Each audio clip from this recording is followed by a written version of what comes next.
Olá, você está assistindo a mais um Sala de Entrevista e hoje nós vamos conversar com a professora e psicóloga, doutora em Medicina Preventiva pela USP, Liz Sobol.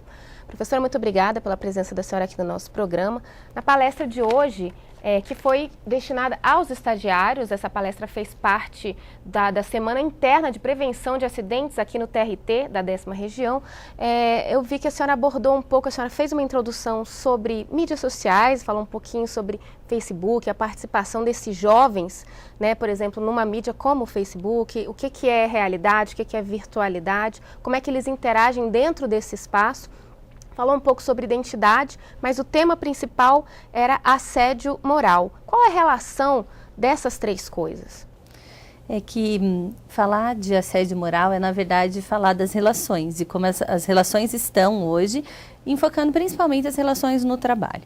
O que acontece é que é necessário contextualizar as relações em geral na sociedade. E aí o Facebook hoje, as mídias sociais, elas representam uma caricatura bastante próxima da superficialidade das relações, bastante próxima de uma ilusão de superconexão, quando na verdade predomina um individualismo e um certo distanciamento.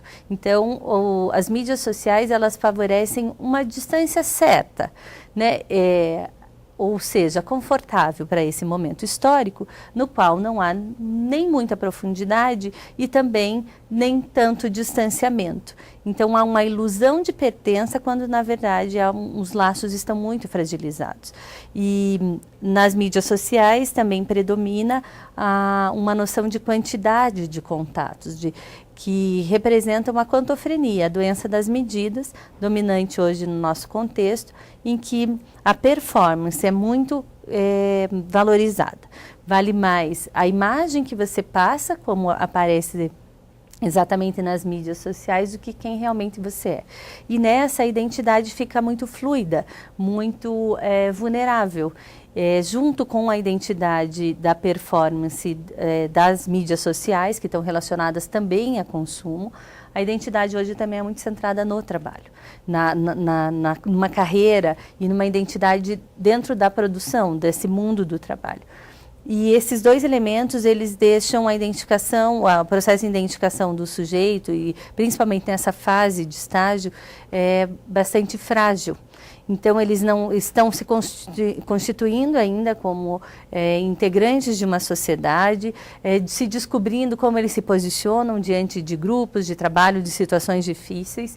E ter a identidade centrada em trabalho e em consumo, as referências do que é sucesso nessas duas dimensões mudam com muita frequência. Então, eles ficam muito fragilizados e facilmente se submetem, não se posicionam. E aí, diante do assédio, pode haver uma situação de submissão extrema, de não posicionamento, de uma aceitação, chegando até a uma normopatia. O que é isso? É avaliar que isso é normal, que eu mereço ser tratado assim, que essa é a forma de tratamento. Que o assédio moral é uma hostilização grave, constante no ambiente de trabalho, que pode ser realizada tanto com o propósito de destruir, eliminar aquela pessoa do contexto, principalmente estagiários, né, mas também de fazer produzir, por medo de humilhação, por medo de perder o estágio. Esses estagiários acabam se engajando ou se calando. Então, o assédio, por vezes, acaba sendo uma estratégia de gestão, inclusive do trabalho do estagiário, e se ele não tem uma identidade fortalecida em outras dimensões, para além do trabalho e do consumo, ele pode se submeter mais facilmente a isso, e até reproduzir essas humilhações com outros colegas. Então, a identidade, quando ela transcende o trabalho e o consumo, e está pautado em outros valores da dimensão do sagrado, da religiosidade e espiritualidade, e de transcendência também social, de pertença a uma comunidade, de pertença a um coletivo, de respeito a regras sociais de convívio, e também de relações familiares de referência. Esse adolescente, esse jovem, ele tem uma estrutura diferenciada para enfrentar situações de humilhações no trabalho. Então ele consegue se posicionar, como hoje nós tivemos a felicidade de ter vários relatos de posicionamento diante de condutas inadequadas de gestores ou de colegas, de defesa de um colega do outro, o que nos alegra muito. Mas se formos investigar a fundo, essas pessoas certamente têm referenciais para além do trabalho e por isso elas conseguem se posicionar aqui. Por isso que eu comecei a abordagem falando das mídias sociais para trazer, é uma realidade deles, né? Para trazer na linguagem deles como estão as nossas relações e como é que isso impacta também da maneira como a gente lida com o assédio moral. E agora no final da sua palestra a gente viu um vídeo bem interessante que fala um pouco sobre a geração deles, né?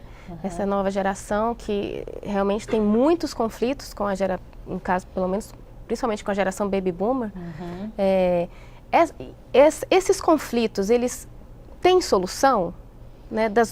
Vindo das duas partes, o que será que pode ser feito ou refletido, pelo menos nesse sentido?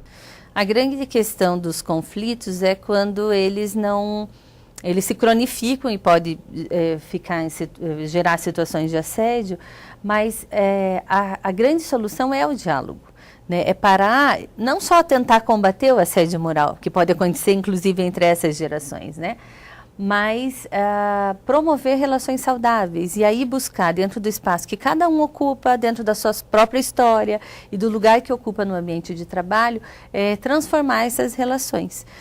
Com respeito ao outro, com respeito a si mesmo, se posicionando diante de situações desagradáveis e inicialmente simplesmente incômodas. Todo assédio moral começa com uma coisa pequena, que vai se agravando porque é tolerada algo que é intolerável, na verdade, que não pode ser tolerável. Então, as soluções de conflitos na verdade, pensarmos não só em não praticar assédio, mas em ter relações saudáveis, em desenvolver e não o trabalho a qualquer custo, os resultados a qualquer custo. Mas lembrar que vivemos em uma sociedade em que não devemos servir a produtividade, mas o que a gente produz tem que nos servir enquanto seres humanos. Isso é uma inversão da lógica que hoje está aí colocada, que coloca valores econômicos, financeiros, de resultado e produtividade acima da saúde das pessoas que trabalham, da justiça para as pessoas a quem se deve servir. Então, é um questionamento, na verdade, dos valores, né? O que a gente fez hoje aqui é, de fato, refletir sobre as relações, os valores que nos direcionam e a busca por espaços com propósito. Qual é o propósito da sua vida? Foi assim que a gente terminou, né, essa palestra com eles, perguntando qual é o propósito da sua vida. O que você quer fazer com essa oportunidade que você ganhou? E que não dá para se passar as 8 melhores horas do seu dia e os 30 melhores anos da sua vida, né, que a gente dedica ao trabalho muitas vezes, fazendo de conta, com a mediocridade de apenas cumprir metas. Que metas você tem? Qual é a sua meta? Qual o seu propósito? É apenas cumprir metas? Ou há algo mais para se fazer nesse tempo entre um nascer e um morrer? Professora, muito obrigada mais uma vez pela participação da senhora aqui no nosso programa. E a gente fecha nosso programa com essa reflexão. E você? O que você quer fazer da sua vida pelos próximos 30 anos? Até o próximo Sala de Entrevista. Tchau.